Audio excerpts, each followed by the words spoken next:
সার্জিস ও ছাত্রলীগ করতো সরাসরি, ওর বাবা কিন্তু একটা রানিং ওয়ার্ড আওয়ামী লীগের সভাপতি।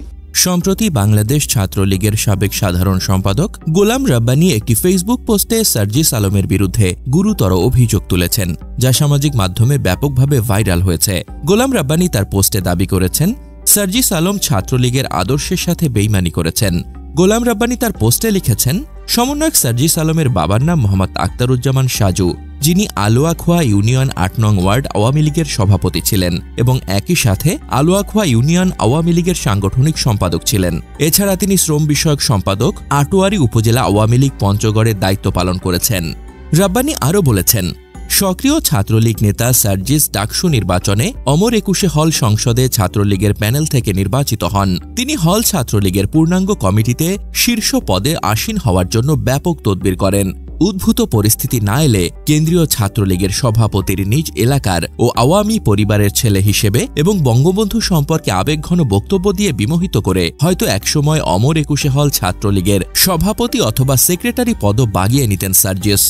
রাব্বানী মন্তব্য করেছেন, আওয়ামী লীগের ৩টি সাংগঠনিক পদে থাকা পিতার সন্তান যখন বেইমানি করে, ৩৬০ ডিগ্রি পল্টি নিয়ে বলে সে হলে থাকার জন্য বাধ্যতামূলক ছাত্রলীগ করছে, তখন লজ্জা ও লজ্জিত হয়। হলে থাকা শিক্ষার্থীদের মাঝে ছাত্র রাজনীতি করে সর্বোচ্চ ১৫ থেকে ২০%। বাকিরা তাহলে কিভাবে থাকে? ১৯ সালে দায়িত্ব শেষ করি সেপ্টেম্বরে। তো ওই সময় হাসনাত বা সার্জিস ওরা হচ্ছে সম্ভবত সেকেন্ড ইয়ারে উঠেছে আর কি, মানে ফার্স্ট ইয়ার শেষ করে সেকেন্ড ইয়ারে আসছে। তো এরকম একটা জুনিয়র ছেলেকে চেনার বা জানার কোনো কারণ, সঙ্গত কারণও নেই আমাদের জায়গা থেকে।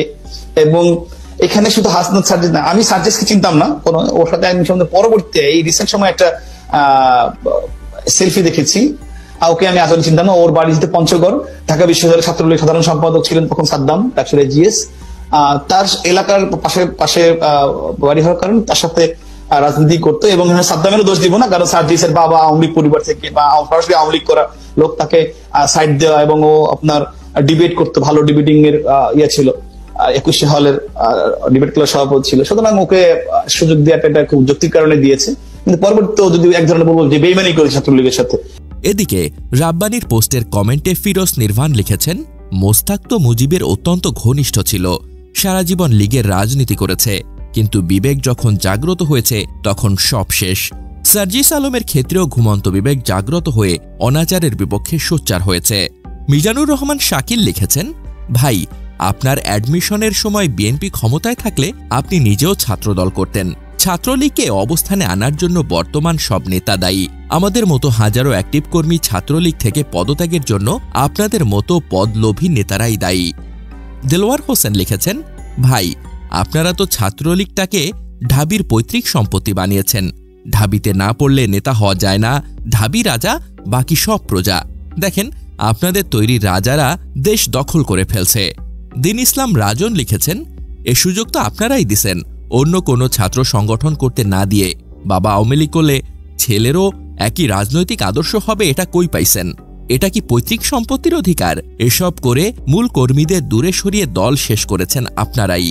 ইমন তালুকদার লিখেছেন, ওরা তো ভেতরে থেকে ৩৬০ ডিগ্রি করছে, আর আপনারা তো ছাত্রলীগকে হেলমেট লীগে রূপান্তর করছেন। লজ্জা শরম নাই আপনাদের?